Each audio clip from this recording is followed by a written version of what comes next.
What is up, guys? In today's video we are going to be spectating random players in Fortnite Chapter 4, going over what they do well, what they could do better, and just in general what I think of the situations that they find themselves in. As always, if you guys do find this video helpful and informative, remember to give it a like, subscribe if you'd like to see more, and comment down below where your favorite place to land has been so far in Chapter 4. Mine has definitely been Faulty Split, so this POI is like kind of pretty much up my alley in terms of like what I like. I usually tend to like, you know, small to medium-sized towns. This fits that, and there's also several Oathbound chests here. There's one in this house, one in this house, one in that house, and then one in that house as well that I'm looking at. So there's 4 potential Oathbound chests nearby, which is really important because that is where you're going to get hammers. The Oathbound chests are really good odds of hammers. Please eliminate me, sir. Come on. Why is it always such a struggle to get them to eliminate me? All right, bro. I'm going to find somebody else to spectate.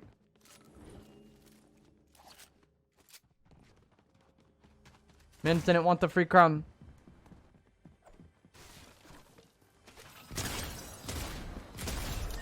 But anyways, the Oathbound chests here are pretty good sources of hammers, which is nice. Like, the Oathbound chests themselves are 70% spawn rate. And then if they spawn... or if you get it, I feel like you have a really good chance of getting a hammer from the chest itself, which is nice. Let's see if this player will do the service of killing me. Bruh. Maybe this guy will. I'm trying to spectate somebody, man. That's an AI that's shooting at me with a pistol. When it's a struggle just to get somebody to eliminate you in this video game. Thank you. All right, we are on board with Captain America, Mr. Ernest. He's gonna get pushed by this drone, which shouldn't be a problem. He also has another player weak in that that Glizzy building, and he's getting pushed by somebody with a hammer. Playing right shoulder peeks in the porta bunker, not the worst, but he's gonna die because he forgot about that other player that he was previously fighting that he got weak. Low key, we kind of griefed this player's game.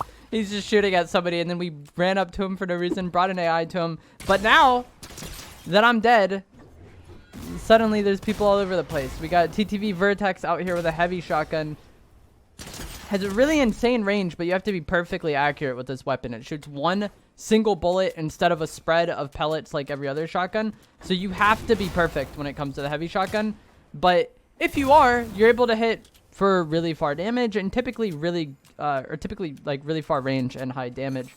But I think it could be good in certain metas in Zero Build, but for right now, with how chaotic this season is, with the hammers all over the place, I just don't think it's the best. You saw right there, like, if you have just like a standard fight, you're behind cover and the opponent's behind cover, the heavy shotgun is a monster.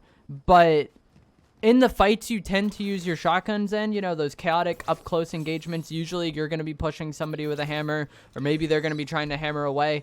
Any sort of chaotic fight, the heavy shotgun doesn't really do that well, I feel like. So we got this guff out here. Oh, look at what placing I had.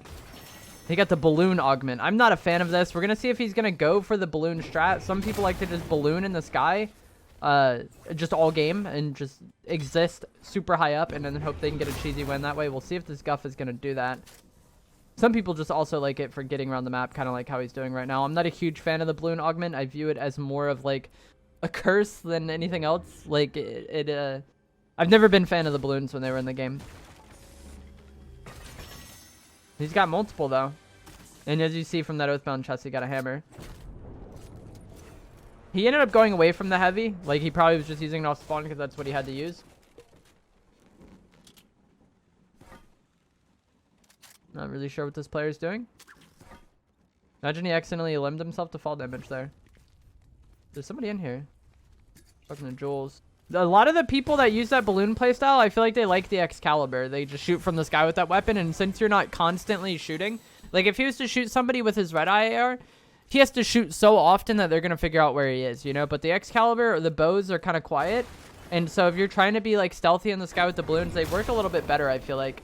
And one of the like things that the people who really like that balloon playstyle go for is they exist really high in the sky, and then they use the shockwave belt. And when it gets to endgame, they just try to force the opponent out of zone.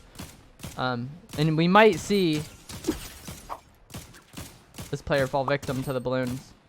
But this is kind of what I was talking about. He's had to shoot so frequently to get damage on this player. Is he dead to fall damage? Okay, no, he has like soaring sprints or whatever, I guess. But he had to shoot so much to get damage on that player that player should have been able to find out where he was somewhat easily and then get shots on him. That player didn't. I guess they just didn't know about the balloon playstyle. But that's kind of my perspective on it. The balloons are really gimmicky. And if you're fighting against somebody that has no idea that it's in the game, then you can maybe get something done with it. But as soon as the people are aware of the fact that it's in the game and that you're using it, you're just a very easy target to deal with. I'm surprised this is working as well as it has been, to be honest. I think there's another player under him. Yeah, there definitely is. He's emoting on somebody, but yeah. I feel like as soon as you fight somebody decent, you just get crapped on with this balloon playstyle. Like, if he's super high in the sky, not necessarily just because of fall damage, but like there's no cover up there, and anybody who has decent aim really isn't gonna have a hard time shooting you out of the sky at all. Like, to be honest, if I'm gonna have like a mid-range red eye AR, you know, kind of fight with somebody, I would rather them just be super high in the sky. There is another player here, but they're moving around so slowly that they're probably not going to be much of a threat. This Guff is a decent player. I'm just not really sure why he's going for this balloon style. Like I said, I just feel like it's pretty gimmicky. You're basically relying on the opponent that you're playing against not being good and not realizing it's in the game, or just that you get enough damage on them by the time they realize it that you could just get the kill that way. But if you fight someone decent, I just don't think it really works. We have 30 players remaining.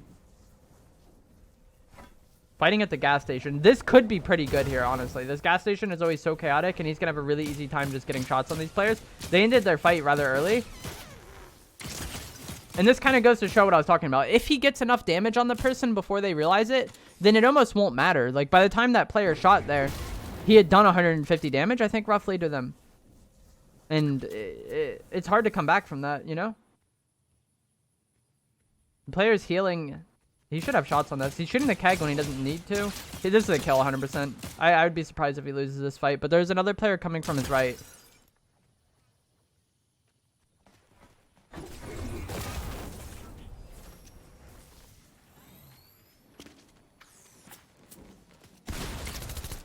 I don't really see. It's like, I feel like it's so awkward in close range, too. Dodges that RPG. But I feel like what you really want with this balloons playstyle is not that. You see how easy he gets beamed there? Like, the close range fights, I feel like wasn't it for it. But if you could just be a nuisance mid-range, then sometimes you might get enough damage on somebody before they realize that you could still get the win. Like that player he was fighting, I forget the name of that polo skin. I don't know what it's called. But that polo skin seems like they might be a decent player. But they just had taken so much damage by the time they realized what was going on that, like, it was hard for them to come back in that fight. And yeah, I'm just not a fan of the balloon playstyle. It'd be interesting to see like how that would play in squads. Like maybe one person in your team is just a balloon nuisance. I think that honestly could be somewhat interesting. This player's going for the hammer smash. I don't really know why they went for that there. Is he gonna go for it again? Holy, this person has the best scar aim ever. He fried the Guff we were spectating. And then just did that without even ADSing?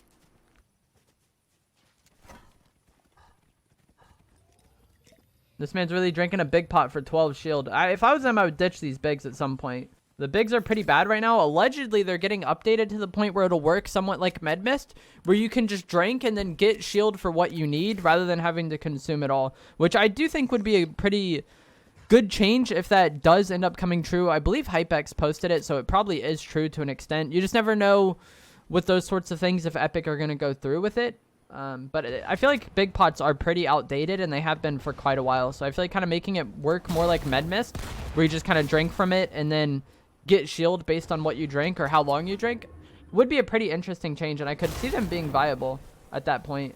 That polo skin survived. Oh, they're using the DMR. That's why they were so slow to shoot that Guff. This man's out here shooting rockets at cars. He does not care at all. He got in the car. I want to spectate this polo person. They're a savage.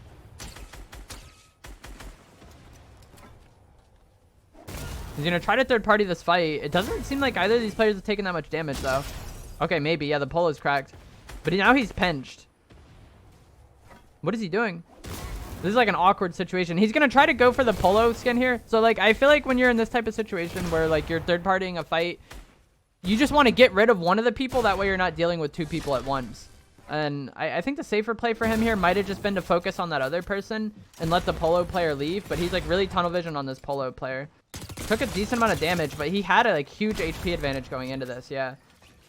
I feel like that Polo skin played better, but this player just had such an HP advantage that it was like fine. And that's why it's so important to get those AR tags going into a fight. Like with these shotguns, you can take a lot of damage really fast. And the player that has like that early damage just makes it so much easier for themselves. There's somebody shooting an explosive bow around them. Normally, I wouldn't prefer the Scar. I prefer the red eye AR over the Scar, but honestly, this player's been doing good with the Scar. He's fine here. That player's using a machine pistol. The machine pistol has like slightly more than no range at all. So if he gets shot by that player's machine pistol here, he would have been taking like 8 damage. But now he's more mid-range. The player might switch to their AR. We'll see.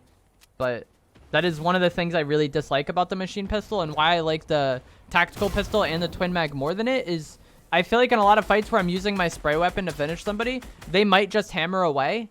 And if that's the case, the added range of the tactical pistol or the added range of the twin mag SMG, I feel like is kind of nice for those situations. He's going to try to get on this hill, I think, and then shoot down on that player. That's a good play, I think.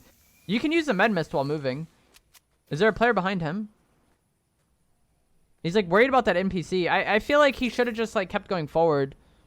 He's like worried about the augments, but like I don't know if there's another player behind him that he was somehow aware of, but if he could have just like used his med mist while running up that hill, I feel like he could have had like a really good angle to shoot down on that Mothmando that was like pressuring him earlier. Whereas now so much time has passed, who knows what happened to the Mothmando, you know?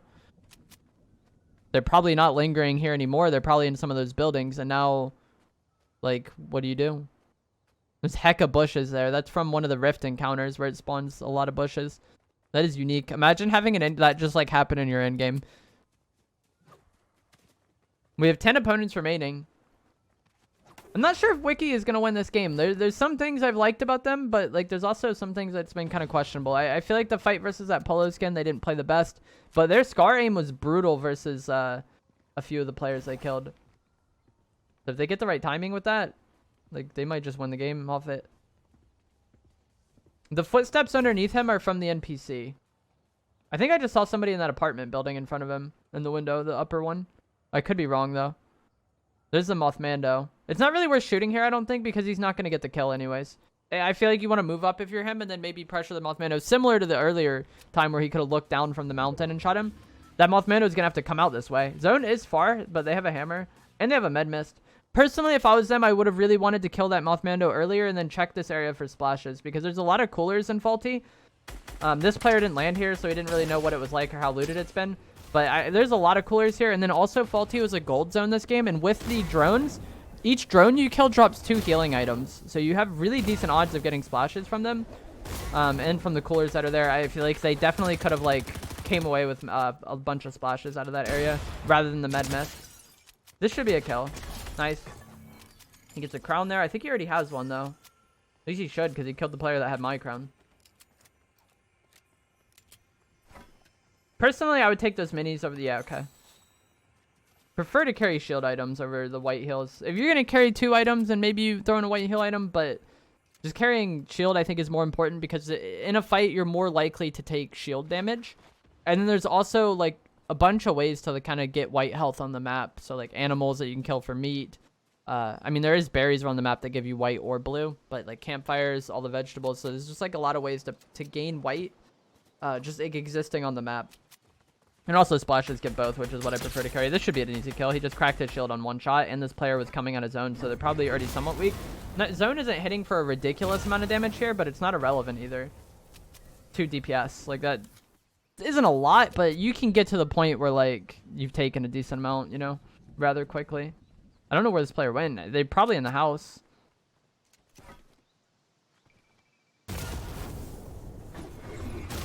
This zone is questionable. I feel like the best spot to be would be these houses. This little hill he's on right now will be good once zone closes, but for right now this little hill sucks because this top hill looks down on him. But the little peak where like the carts are behind him would have been like a decent spot to be after this zone. But he's going to go up in third party this. He's struggling to get on the zipline for some reason. And he's kind of like lost ideal third party timing on this. His Scar is gross though. He beams this player. Yeah, easy claps. Did that Gruff kill the other person? They did. 4 opponents remain. I would check that Guff for heals.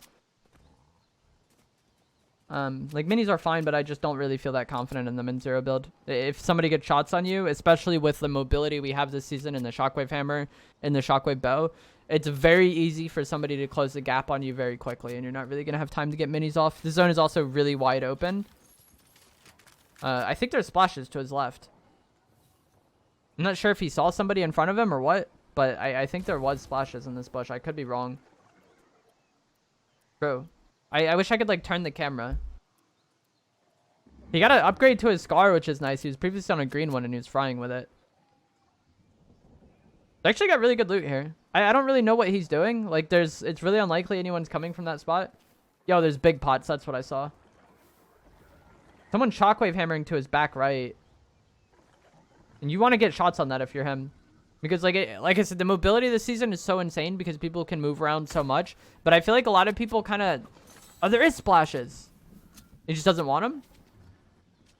Oh, there is somebody here. This guy's cracked. I don't know how he knew this person was here. I had no idea this person existed. He does want splashes, so he's going to use them.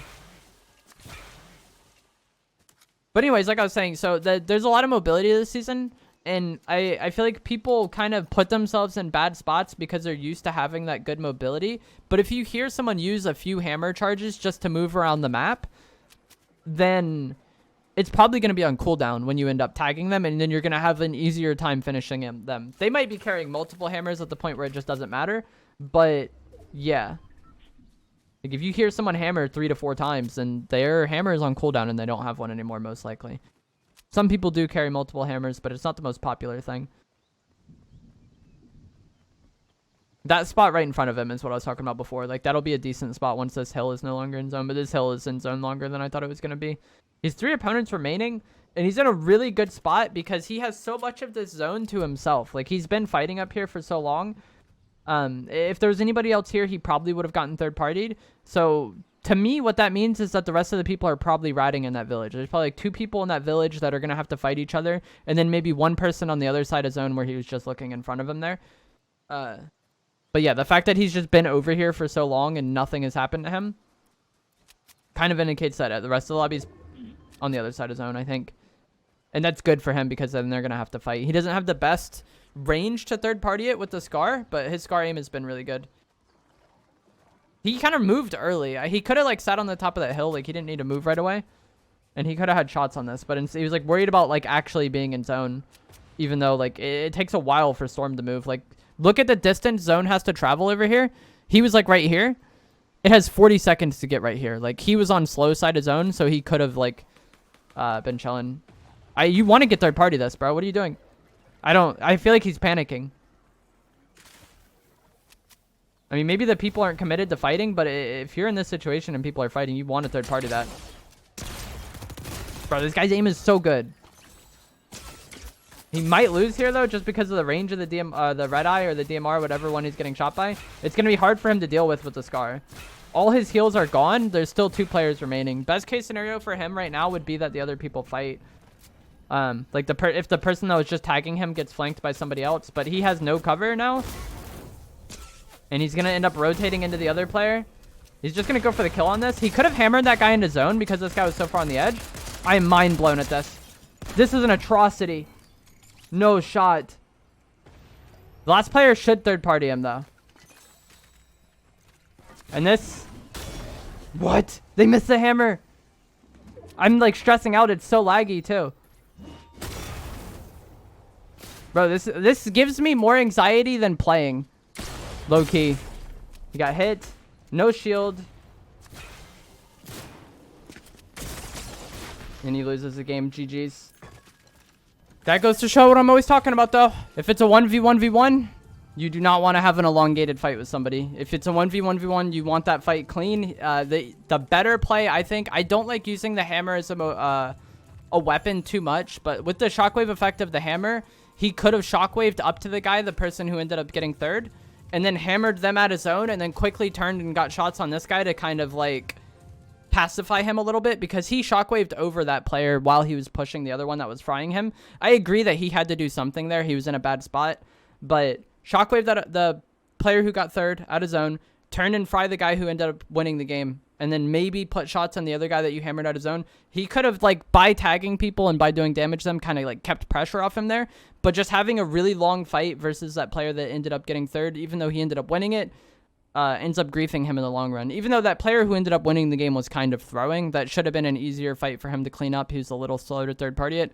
But, yeah, so much of Endgame is just timing and dealing with third parties, unfortunately. You know, everybody knows how effective third partying is in BRs at this point, and playing around third parties well is very important. That's why I think it would have been nice for him to, like, get shots on people when he had that hill, because then he would have been more safe while doing so.